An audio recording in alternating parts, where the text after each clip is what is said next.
resumen de una pequeña investigación que hicimos de las prácticas de la cadena de suministro en México. Frecuentemente en las aulas, en la vida profesional, platicamos con personas y siempre sale con cuestiones de me cuesta mucho trabajo que mi jefe me comprenda, mis proveedores son un desastre, a mis clientes tampoco los entiendo, la tecnología de información no la estoy ocupando, ocupo mucho Excel, somos empresas de excelencia y con esas nos estamos dirigiendo para hacer nuestros planes. Entonces dijimos, bueno, vamos a hacer una pequeña encuesta, algunas preguntas, incluso es una encuesta un poco truqueada, haciendo cruces, para sacar algunas manifestaciones que les voy a compartir en este momento. Entonces vamos a iniciar con este asunto.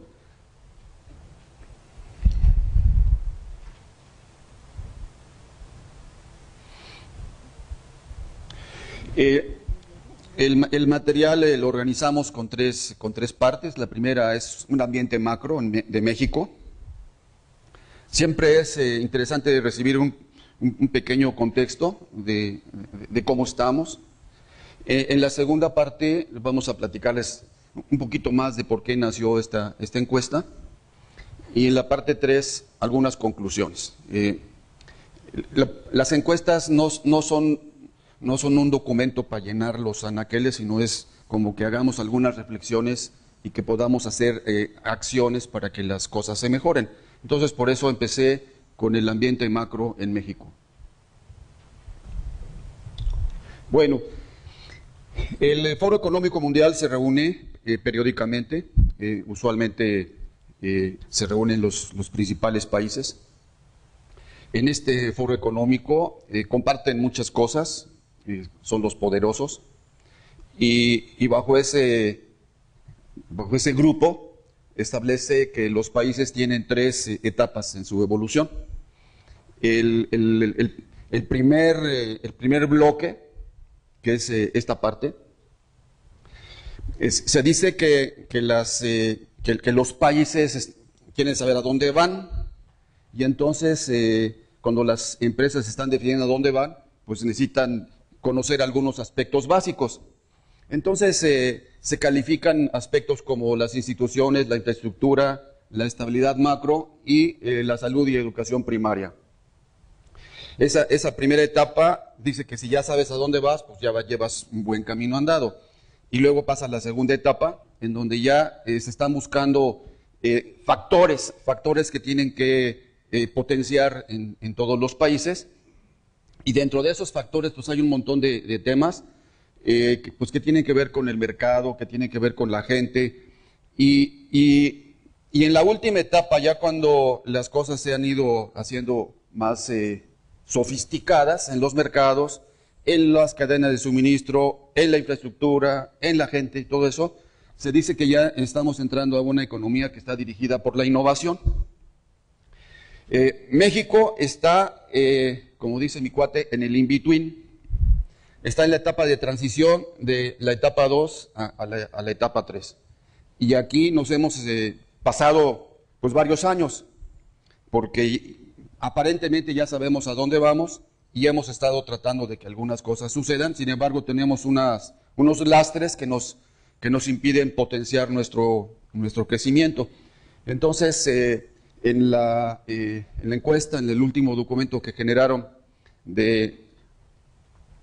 que acaba de ser publicado recientemente, pues pasamos del lugar 55 al lugar 61, o sea que estamos perdiendo algunas posiciones. En este documento, que ustedes lo pueden obtener en internet, es un documento interesante, porque pues están todos los países que participan y que son encuestados. En el caso de esta última encuesta son como 145 países más o menos, en donde nos habla de que tenemos un mercado muy grande. Estamos en el lugar 10 de ese universo de 145 países, o sea, tenemos un mercado muy grande. El defecto es que no lo estamos aprovechando nosotros, sino que lo están aprovechando otros. Entonces necesitamos desarrollar nuestro mercado interno porque está muy grande. Del contraste, tenemos que la eficiencia del mercado laboral pues tiene el lugar 121, o sea, estamos muy rezagados. Entonces necesitamos hacer algo para que nuestro mercado laboral pues evolucione. Y eso es un reto, pues no del gobierno, sino de nosotros mismos como profesionales, pero de las empresas. O sea, hay un asunto que nos debe ayudar a ir motivando a que todos esos factores empiecen a crecer. En casi todas las demás áreas, pues estamos casi de la mitad un poco hacia abajo. O sea que tenemos muchas cosas que trabajar. A mí lo que me llama la atención es el tamaño de mercado, que tenemos un supermercado, un mercado muy, muy grande. Pero el problema es que cuando vamos a las tiendas y a todas partes, pues vemos productos pues, que no dicen que están hechos en México. Entonces esa es la primera reflexión, no quiero que se vayan deprimidos, nomás es pues, que tenemos allí un reto y que tenemos unas oportunidades, que es lo que quise poner como contexto, ¿no? Dentro de todos los aspectos que se analizan, hablan de factores problemáticos. Entonces, aquí también subrayé algunos de ellos, que me parecen fundamentales. Ya sabemos que la corrupción, pues ya ni la discutimos, es uno de los asuntos que se califican muy, muy mal. Las regulaciones impositivas, que también es una cosa de las que todos nos quejamos. Hace rato hablábamos de que la contabilidad automatizada, que quién sabe qué, que Sarbanes-Oxley, o sea, hay un montón de cosas, ya sea gubernamentales o extra gubernamentales que vienen de otros países y que obligan sobre todo a las empresas muy grandes, las que cotizan en bolsa, a cumplir con una serie de requisitos de información que hacen que la administración se haga complicada. Pero sin embargo, pues existe eso. La ineficiencia del gobierno, que ya ni discutimos nada, el crimen, la inseguridad, que ya la sabemos que la estamos sufriendo todos los días, pero aquí subrayé 3 asuntos. Uno, que es la infraestructura del suministro, que le dan una calificación de 6.1, la inadecuada educación de los trabajadores, y esta que también es muy dolorosa, que tiene que ver con la ética de la fuerza laboral. O sea que no tenemos trabajadores que son éticos. Y eso es una problemática muy grave para las organizaciones, porque si nos imaginamos una pirámide, la base es la gente. En la base tenemos al personal, a los colaboradores, pero también tenemos a los proveedores, pero también tenemos a los clientes. Si la base está bien fundamentada, la siguiente capa, si ustedes se imaginan, muchas empresas tienen políticas, procedimientos, hacen contratos, establecen una serie de reglas de comportamiento de la empresa. Pero si la base está débil, aunque lo tengas escrito y lo tengas en internet y con la tecnología más avanzada, pues como hay salvajes, pues no se comunican esas noticias. Y entonces ahí se rompe la comunicación y entonces la empresa entra en riesgo. ¿Y por qué entra en riesgo? Pues porque no tiene las bases sólidas. Y entonces, ¿cómo hace la empresa para resolver esa problemática de los riesgos? Pone controles. Y entonces no sale nada si no lo firma el director, no sale nada si le sacas copias, y entonces los procesos de las organizaciones se hacen muy complejos. ¿Y por qué razón las empresas se vuelven costosas? Pues porque la base de la pirámide no es buena. ¿Por qué si tenemos la percepción de lo que es un litro o lo que es un kilo? En las gasolineras nos dan litros de menos de 1 litro. Y las autoridades saben qué está pasando y sin embargo, pues nos siguen dando litros de menos de 1 litro. ¿Por qué cuando vamos a algunos lugares y pedimos 1 kilo de algo, nos dan 850 gramos? Entonces hay ayer una manifestación extraña que hace que las organizaciones empiecen a tener un montón de controles, inspecciones, el proceso de la recepción se hace bien complejo, bien costoso, porque entra calidad, los almacenistas, un montón, y todavía ni siquiera hemos recibido las mercancías, entonces tenemos un reto, un montón de cosas que hacer. Entonces, la encuesta que hacen los señores del Foro Económico Mundial, a mí en lo personal, me hace reflexionar de que sí es cierto, de que hay muchas cosas que tenemos que atender y nosotros somos la solución. Como decía Napoleón, cuando uno de sus generales le estaba diciendo que si tuviéramos árboles, habría sombra. Y las cadenas de suministro, las guerras es el factor crítico de éxito. En la medida en que la línea se haga muy larga, la cadena de suministro se hace muy larga y no tienen agua, ni alimentos, ni nada de eso. Entonces, cuando se trata de tener cadenas eficientes, pues se trata de tener sombra. Entonces el general le dijo a Napoleón, si tuviéramos más árboles, consumiríamos menos agua. Nada más que los árboles tardan mucho en crecer. Y Napoleón le dijo algo muy, muy sensato. Dijo, tiene razón, general. ¿Por qué no empezamos a sembrar árboles hoy? Entonces, cuando estamos hablando del cambio, necesitamos empezar a sembrar árboles hoy, porque algún día van a crecer, y cuando crezcan, si los cuidamos, pues van a ser árboles robustos. Entonces, en materia de instituciones, de empresas y demás, pues los factores problemáticos nos hacen reflexionar. Así que, seguimos dentro de este ambiente macro tenemos que México es uno de los países que más tratados de libre comercio tiene firmados. Tiene firmados tratados con Estados Unidos, que es el que nos dio un impulso importante, pero también tiene otros tratados con Asia-Pacífico, con Europa, con un montón de países. Y casualmente, algunos de los tratados pues no se están aprovechando, porque el primer socio comercial que tenemos es Estados Unidos. Con él hacemos la mayor parte de nuestro intercambio comercial, que ha sido muy favorable para México. Tenemos una cuenta superavitaria con el Tratado de Libre Comercio. Nada es perfecto, pero nos ha permitido tener mucho crecimiento económico. Pero fíjense que el segundo socio comercial es China. Y con China tenemos un déficit de 55,000 millones de dólares. Nosotros le vendemos productos no muy manufacturados y ellos nos regresan productos manufacturados. Entonces, casualmente, con China no tenemos un tratado de libre comercio. Y así con otros países que no tenemos mucho comercio, ellos sí nos están vendiendo muchos productos manufacturados. Y nosotros seguimos siendo como que un país medio bananero porque estamos mandando productos que no están muy transformados. Y la generación de valores cuando empiezas a transformar los insumos en productos terminados. Entonces esta también es una reflexión porque tenemos muchos tratados, pero los necesitamos aprovechar. ¿Por qué no exportamos a Europa? ¿Por qué no exportamos a otros lados? Pues necesitamos que nuestros empresarios tengan una visión un poquito más cosmopolita, que no se estén centrando en la región, en la zona y demás. Necesitamos tener más ambición. ¿Y de dónde nacen esas ideas y esas ambiciones? Pues de este grupo, que necesita hacer que las neuronas de los ejecutivos se empiecen a mover, para que den pasos. Hay países que están generando mucho movimiento económico.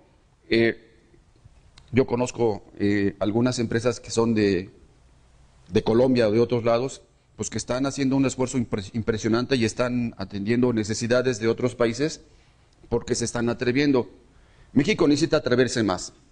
En México tenemos algunas empresas que son insignia, que deberíamos admirar y que deberíamos ver cómo le hacen, para imitar lo bueno. Entonces, este es otro tema de oportunidades que tenemos. ¿Cuántas partes tiene un automóvil? ¿Cómo cuántas partes tiene un automóvil? 90,000 o más de 90,000 partes tiene un automóvil. Y México está dentro de los países más importantes ahora, porque todo el mundo está llegando a México para llevar a cabo el proceso de ensamble de automóviles. Y el automóvil es mágico, porque tiene todos los productos que se nos ocurran, todos están ahí. Entonces la oportunidad que tenemos de integrar cadenas relacionadas con la industria automotriz es muy grande, y hay una oportunidad, como dicen, coyuntural. Tenemos que aprovechar este momento para formar cadenas que sean más robustas y que nos atrevamos a satisfacer el mercado nacional, pero además, dar los siguientes pasos. Y ahí es donde viene el reto. Más de 90,000 partes, tiene todo, es un asunto impresionante. Pero también, cuando entramos a la cosa del petróleo, ahora que el petróleo ya no es nuestro, que estamos empezando a invitar a otros participantes, vemos que la cadena de valor del petróleo es inmensamente compleja. ¿Cuántas partes tiene? Miles, muchas, muchas, muchas. Y la cadena de valores es amplia en todos los aspectos. Y es una fuente generadora potencial de empleos y una fuente generadora potencial de tecnología y de autopartes, de muchas cosas. Entonces tenemos una oportunidad si nosotros hacemos las cosas bien. Cierto que las regulaciones es un lastre que traemos y la corrupción y todo lo que sea, pero también nosotros somos parte de la solución. Entonces la cadena de valor del petróleo está despertando la necesidad de nuevas cadenas. No todo lo tenemos que traer de otras partes del mundo. En México también tenemos oportunidad de aprovechar pues ese momento que estamos nosotros viviendo. Es un momento virtuoso, yo le llamo. Pero también tenemos el lastre con el cual tenemos que luchar. Entonces, el valor del petróleo es muy importante. Bueno, ya les puse una fotografía un poco triste, pero después un poco alentadora. Esta primera encuesta surge, como dije, de las aulas y de pláticas de la práctica profesional, porque siempre nos enfrentamos a un choque. En esos choques pues existen muchas cuestiones. Entonces, los supuestos o la hipótesis que nos empezó a decir, oye, necesitamos empezar a explorar algo, porque a veces recibimos información de otros países, pero no sabemos en México más que algunas percepciones. Esta encuesta es muy básica, como dije, es una percepción, pero los supuestos es que necesitamos actualizar las prácticas y la cultura. En las empresas que son sofisticadas y que tienen influencia de otros países es en donde se están dando algunos cambios. Pero otras empresas en México que van de esas grandes corporaciones internacionales hacia abajo, como que la cultura necesita ser actualizada. Ese es una percepción, es una hipótesis, pues que ha surgido, como dije, de la práctica profesional y de lo que las aulas nos están revelando. Supuesto 2, las cadenas de valor son débiles y están desarticuladas. Como la cultura no es muy fuerte, pues entonces las cadenas de valor nos están dando. En la medida en que nosotros influimos en que la cadena de valor sea más robusta, es porque le estamos dando de poder. Y entonces ese es otro supuesto. Necesitamos que las cadenas de valor sean mucho más fuertes y articular más cadenas de valor.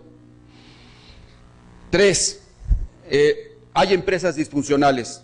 En la teoría de la evolución hacia la cadena integrada nos dice que la primera etapa es cuando la empresa es disfuncional, cuando no sabemos a dónde vamos, cuando cada quien hace su mejor esfuerzo, pero trabaja en forma de silo.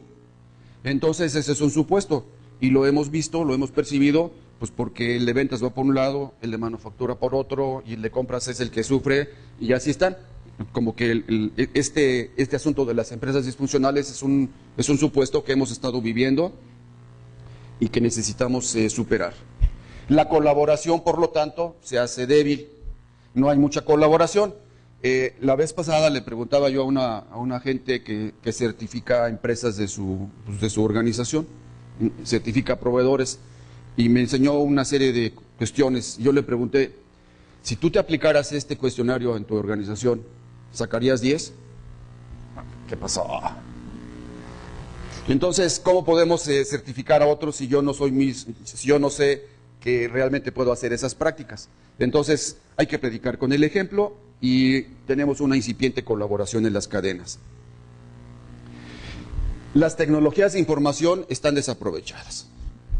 Y ese también es un asunto que no es de México, es un asunto pues de todas partes. Cuando ustedes van, los sistemas integrados que han sido pues una promesa que no se ha ido cumpliendo, pues tenemos un sistema que nos debería de dirigir hacia un lugar donde está la información, que me permita estudiarla para tomar decisiones. El problema es que no le creemos a lo que está allí, pues porque no se alimenta correctamente. La gente no sabe cómo utilizar la tecnología y pues se desaprovecha.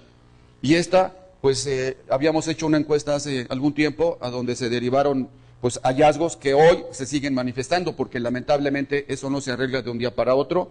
Entonces un supuesto es que las tecnologías de información no se están aprovechando. Y hoy, cuando hablamos de colaboración, hablamos de tecnologías, pero si la información que tengo hacia adentro no es buena, pues cómo quiero conectarme con clientes y con proveedores si no le creo a lo que yo estoy utilizando.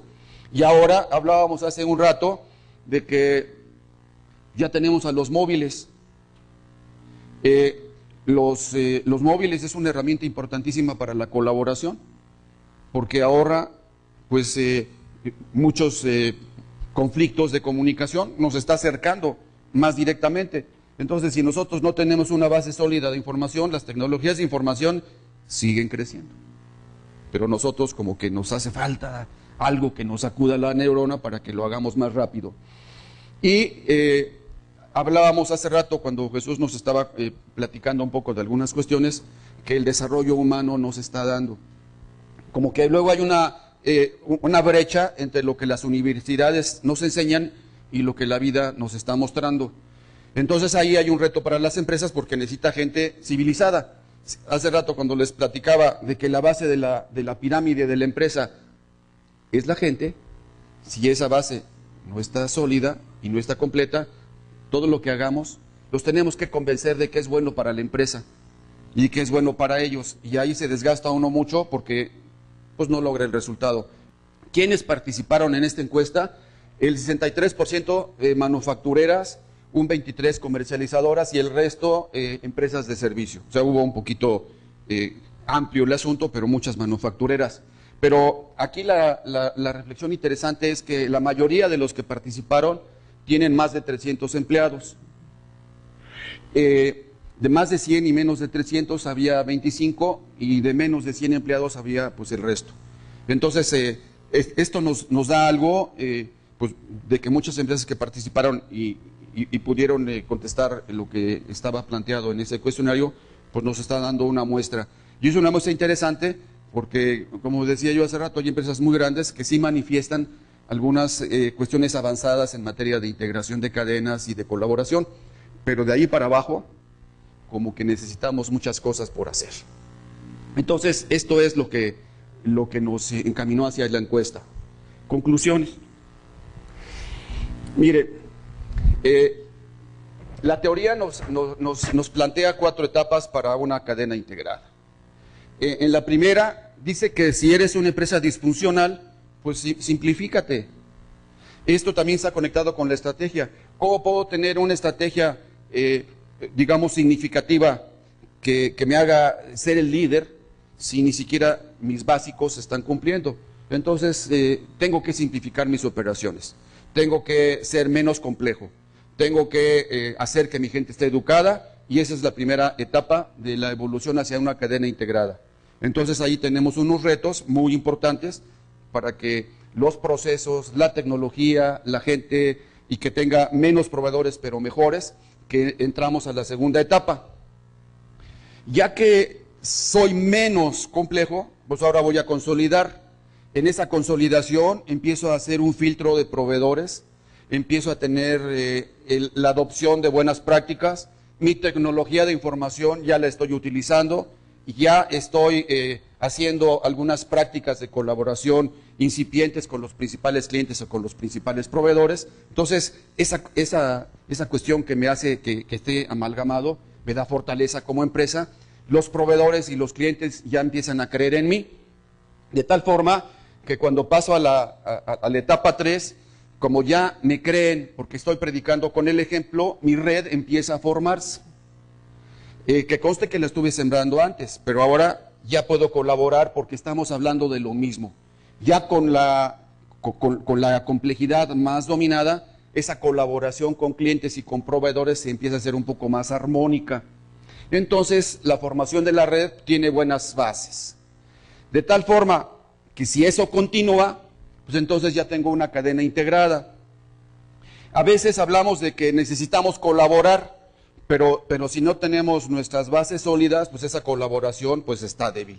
Entonces, suena que es un poquito largo y efectivamente es un camino que empezamos hoy, pero no termina mañana. Empezamos hoy y nunca termina porque las cadenas siguen evolucionando y si no lo entendemos eso, pues nos vamos a quedar rezagados. Hoy los ciclos de vida comerciales, económicos y demás son muy rápidos. La tecnología avanza tan rápido que nosotros luego no tenemos tiempo de adaptarnos a la nueva tecnología. Las prácticas de negocio antes eran más eternas, ahora cambian a cada rato. la pirámide poblacional hace algunos años tenía una conformación como de triángulo y ahora ya se adelgazó abajo y en medio está un poquito más abombada, justo a donde tenemos a un montón de jóvenes que tienen en su cabeza otras formas de hacer negocio. En el año 2030, nosotros vamos a tener más de 60 años. El 30% de la población en México, 30% de la población va a tener más de 60 años. Yo ya voy a estar ahí. Es más, ya estoy. Entonces, desde el punto de vista estratégico, esta recomposición del mercado nos está diciendo que hay oportunidades y eso forma parte de las cadenas. Entonces, la cadena integrada es muy dinámica, no es como hace algunos años. Nada más para efectos de la cápsula, la cadena integrada establece relaciones maduras entre clientes y proveedores. Ya estamos colaborando, ya trasciende fuera de la empresa, porque antes no teníamos una cadena integrada hacia adentro, pero ahora ya la tenemos, entonces ya podemos hacer maduramente una extensión hacia afuera. Los sistemas de información ya están interconectados, ya compartimos información, ya no estamos buscando el pedido, ya estamos haciendo otras cosas y la planeación de la cadena pues ya se está dando, porque ya nos creemos, ya no estamos cuidándonos las espaldas.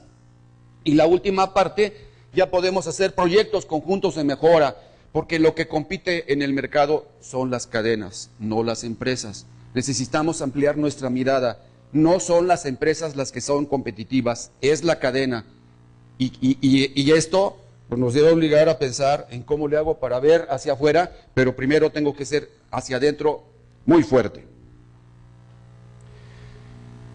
Bueno, piense estos hallazgos que se derivaron de la encuesta. El 5% de los que participaron señalan que han estado, que ya tienen una cadena de valor integrada, el 5%. Como vieron, el número de empresas grandes era un poco mayor, entonces el 5% señalan que han integrado su cadena de valor. El 19% de los que participaron señalan que tienen una práctica de plan de ventas y operaciones que está bien establecida, que se respeta, y el plan de ventas y operaciones guía a la empresa. El plan de ventas y operaciones es una buena práctica que integra a los procesos de las empresas. Quien no tenga una buena práctica de plan de ventas y operaciones empieza a tener muchos conflictos de dirección porque las reglas del juego las cambian frecuentemente. Entonces, el 19% ya tienen una buena práctica de plan de ventas y operaciones. Bueno, hablábamos de la cadena interna. APIX, en su cuerpo de conocimientos del certificado en administración de la producción e inventarios, nos invita a conocer el modelo del ciclo cerrado de manufactura. Este es el que, pues, es una parte de lo que enseña a través del CPIM, en donde tenemos nuestro plan de negocios que se deriva de la demanda, a dónde queremos ir, viene de la planeación estratégica, qué mercados, qué clientes y todo eso viene de la estrategia. Esa estrategia la tenemos que aterrizar el año 2016. En ese 2016 pues tenemos un plan de negocios. Ese plan de negocios se refina pues a través del plan de ventas y operaciones. Por eso decía hace rato que el que dirige a la empresa está conectado con el plan de ventas y el plan de operaciones. Técnicamente aquí se compra porque ahí están los volúmenes. Ahí se lleva a cabo todo el proceso estratégico de suministro. Se refina con la capacidad, lo que somos capaces de hacer. Este ciclo virtuoso, bien llevado a cabo, hace que la empresa se dirija correctamente, porque después desciende a la programación maestra, que es a donde se ve las mezclas de producto terminado que yo voy a mandar al mercado, la planeación detallada, que son los materiales que voy necesitando, y esta es la ejecución. Aquí en la ejecución tenemos cómo muevo todos los productos hacia los mercados, cómo entrego al cliente. Aquí es a donde todas las promesas que hicieron en otro lado se están cumpliendo, porque allí es a donde ya no hay vuelta para atrás. Ahí tienen que pasar las cosas. Bueno, este es el cuerpo de conocimientos de APIX. En la parte de CPIM en general hay más cosas, pero este es el fundamental. Fíjense qué nos dio la encuesta. El plan de operaciones bien implantado, el 26% de los que contestaron tienen un plan de operaciones bien implantado. Esta alineación con el SOP, pues es del 26%. Un 16% ocupan el MRP, que está alineado con MPS. Esto nos da un mensaje de que están ocupando hojas electrónicas para poder hacer sus mezclas y demás química. Es un hallazgo interesante. El 18% ocupan el concepto de planeación de la capacidad en todos los ciclos. El 36% tienen la ejecución alineada con el detalle, lo cual también nos dice que aunque puedas hacer un plan, los que están ejecutando no te creen, entonces hacen su propio criterio para llevar a cabo la ejecución. Eso es un hallazgo interesante. Y finalmente, pues tenemos el 26% habla de medidores alineados en toda la cadena interna. Este es un hallazgo interesante que nos dice, tenemos el reto de que la tecnología de información con la que contamos, aplicando el ciclo cerrado, pues tiene que evolucionar. 33% aplican sistemáticamente un modelo de calidad y el 26% practica la mejora continua. Este es un asunto reflexivo. Voy a decir una cosa que... Fíjense que cuando he platicado con el asunto de ISO 9000, que se supone que es un modelo de calidad, que se supone que deberíamos tenerlo documentado, ejecutar lo que está documentado y así, pues yo he platicado con muchas empresas y la verdad yo le he perdido respeto al concepto de ISO. ¿Por qué? Porque durante todo el año no hace nada y cuando van a venir los auditores se ponen a llenar papeles. Te falta, no, llénalo. Y llegan personas que no tienen la menor idea de que están calificando y luego te dan un certificado que dice que estás aplicando buenas prácticas y la verdad es que nada más llenaste papeles para cumplir con un requisito. Entonces, sí es cierto que la parte de calidad está débil y necesitamos trabajar mucho en ella, pero fíjense el hallazgo del modelo del ciclo de manufactura. Calidad de la información. Lista de materiales le creen en un 53%, dicen que están bien. Tiempos de entrega de proveedores, 34%, son bien irresponsables los proveedores. Rutas de manufactura, 46%, dicen que están bien. Tiempo de manufactura, 39%. Precisión de inventarios, 46%. Tamaños de lote, 45%. Reportes de producción, 45%. Reportes de calidad, 45%. Esto explica también por qué tenemos nuestras hojas electrónicas. Allí está nuestra verdad. Y con esa estamos trabajando. Entonces, esto es un hallazgo interesante, nos está retando, es un buen mensaje. Utilización de un sistema integrado. El 37% dicen que tienen un buen sistema integrado para administrar la manufactura. 37%. El 88% utilizan hojas electrónicas ya de manera intensa o sustituyendo al otro. Sustituyendo al sistema integrado. Entramos a la última parte. Las cadenas están dirigiendo o están siendo dirigidas por el mercado. Requisito: necesitamos tener operaciones eficientes. Si nosotros empezamos a tener operaciones eficientes, empezamos a influir en los eslabones de la cadena y vamos a tener una cadena de suministro confiable. Si nosotros tenemos una cadena de suministro confiable, lo que va a suceder es que vamos a conocer la demanda, reconociendo que la demanda pues tiene algunos comportamientos que han cambiado a través del tiempo, porque la Navidad no es en diciembre, ya empieza el mes de agosto. Y así hay otras manifestaciones de que la demanda empieza antes, entonces necesitamos que la demanda se conozca y tenemos que perfilar todas nuestras ejecuciones con esa demanda, pues que se va a manifestar. Fíjense que se va a manifestar. Si nosotros empezamos temprano en el mercado, lo que estamos haciendo es incentivar la demanda y esto nos obliga a estar cerca de los proveedores, porque los proveedores nos tienen que andar dando los materiales para que yo lo vaya poniendo en el mercado, para que nosotros estemos satisfaciendo nuestros requerimientos. Y finalmente, decimos que la cadena es dirigida por el mercado. ¿Por qué? Ya estamos alineados con el mercado. ya tenemos unas relaciones robustas hacia los extremos, porque hacia adentro ya somos eficientes. Luego, estamos aprendiendo y evolucionando con el mercado. No vamos a esperar a que el mercado nos avasalle, porque estamos actualizados. Y luego, pues ya tenemos una armonía entre la demanda y el suministro. Finalmente, todos los modelos teóricos que nos enseñan están en la vida real. ¿Cómo le hago para balancear la demanda con el suministro? Ese es el tema. ¿Cómo le hago para balancear demanda con suministro? Entonces, hoy estamos en el momento de que la cadena dirige al mercado y nosotros tenemos que estar alertas ante eso. Vamos a ver entonces, en esta última parte, que el 19% de las empresas declaran que ya tienen colaboración con clientes en un 19%. Con proveedores, 19%. La participación con los clientes para saber sus requerimientos es un poco más grande, es un 52%, pero fíjense este contraste en donde nuestros proveedores no están cerca de nosotros, no hacemos que nuestros proveedores conozcan nuestras necesidades en un 19%. Eso es un contraste tremendo porque nosotros queremos estar cerca de nuestros clientes, pero nuestros proveedores como que nos hace falta hacer algo para que estén con nosotros y que empecemos a compartir información. Este es un tema fundamental, la colaboración es parte de la cadena, porque el mercado dirige las cadenas. Es un resumen, en internet tenemos un poquito más de detalle, no quisimos profundizar mucho, pero bueno,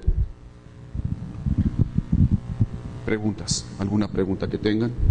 Mi pregunta es precisamente con la reflexión que hacía la persona ahora.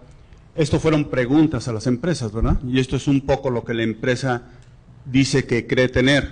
Sí. Un poco lo que planteaba Jesús en lo que uno dice que sabe y cuando lo validas a través de la certificación, es lo que en realidad sabes. Mi pregunta es, ¿existe algún modelo, alguna metodología para con una base más sistemática validar realmente la situación de todos estos aspectos tan interesantes que mostraste, más allá de lo que yo pienso como empresa? Sí, verán, una de las cosas que pasan en el mercado, cuando yo estuve investigando un poco algunas encuestas, trato de estar alerta de lo que pasa, hay un contraste muy grande en unas encuestas que te dan unos números tan elevados y otras que se van al suelo. Y como yo estoy cerca de las aulas o estoy cerca por la práctica profesional en la consultoría de empresas, pues, y a veces empresas de la parte del medio, no necesariamente de las grandes, pues yo tengo una percepción que estoy viviendo. El problema es que no teníamos alguna cuestión que nos permitiera decir, bueno, por lo menos las que opinaron y las que opinaron así abiertamente nos arrojan estos números. Ese es el tema. Como era una encuesta muy básica, yo les dije que estaba medio truqueada porque pusimos encuestas, preguntas cruzadas, preguntas básicas. Al principio te pregunté algo y después te lo crucé con otras cosas. Pues fue nada más para saber cómo era una manifestación de lo que decían. La verdad es que la encuesta debe elaborarse un poquito más, digamos, por segmentos, para que podamos realmente hacer que la empresa participe y tenga herramientas que le permitan, primero, dar la verdad. Segundo, ver cómo se posiciona contra otros. Y luego otra que yo estoy diciendo es que hemos estado discutiendo, de que la práctica de las encuestas, cuando la dirigimos a temas puntuales, a donde tú vas a tener una especie de benchmarking contra tus pares, ese sería el método correcto. Pero este fue un primer disparo, algo incipiente. Sin embargo, si nos arroja cosas, yo en lo personal, en los supuestos que originalmente puse, comprobé algunas de las cosas que luego me dicen o que luego estoy viviendo. Sí es verdad que utilizan hojas electrónicas, sí. Sí es verdad que dejan de utilizar los sistemas integrados, sí. Sí es verdad que hay un abuso de los proveedores, porque el concepto de colaboración en la cadena implica flujos de información, de materiales y de dinero. Y voy a decir una mala práctica. Uno de los extremos es el cliente, que somos nosotros. Usualmente pagamos de contado, aunque sea con tarjeta de crédito, en efectivo, como sea, a 18 meses sin intereses. Pero de ahí arrastra hacia atrás y le paga 90 días al eslabón inmediato. Y el inmediato voltea y dice, diablos, me pagan a 90, te pago a 100. Y me voy para atrás a 110. Y si sumáramos todo lo que tiene que ver con las cuentas por cobrar de la cadena, veríamos que tenemos más de un año de cuentas por cobrar en la cadena. Eso es una mala práctica. Necesitamos actualizar nuestra cultura. A veces cuando platico con algunos compradores me dicen, diablos, pues tú dices unas cosas pues que suenan bien en el escritorio, pero a mí me dan bonos por golpear al proveedor. Entonces, ¿cómo caso la teoría con lo que me están premiando? Entonces ahí hay un concepto cultural. Los financieros siguen queriendo jinetear el dinero de los proveedores, en lugar de que los modelos comerciales y los modelos de la empresa se dirijan a la solución, que los flujos de dinero también son parte de la cadena, no nada más los materiales. Hay que pagar rápido. Entonces hay una tendencia, una práctica que se reflexiona es, paga cuando compres y cobra cuando vendas. Eso es una cosa que está pasando. Los chinos no te mandan nada, te dicen saca tu ficha y dame el 40%. Y cuando te avise que ya te voy a producir, me das el otro 60%. Te cobran por anticipado. Entonces algo está sucediendo en el mercado que dice que las prácticas tienen que ser un poco evolucionadas. Entonces todo eso pues conecta un poco la teoría con la práctica, ¿no? Entonces esta es una primera encuesta. Nuestra intención es hacer unas encuestas un poquito más, pues más bien pensadas, para sacar información valiosa y contrastarte contra tu propia industria, porque luego nos cuesta mucho trabajo compartir información y a veces somos tan celosos de compartirla que las encuestas están sesgadas. Entonces, este es un primer disparo y pues la pregunta es muy válida, ¿eh? Sí es cierto, pero benchmarking es el tema. ¿Alguna otra pregunta? Pues gracias, vamos a seguir con la conferencia que sigue. Espero haberles mandado un mensaje reflexivo, porque hay muchas cosas por hacer.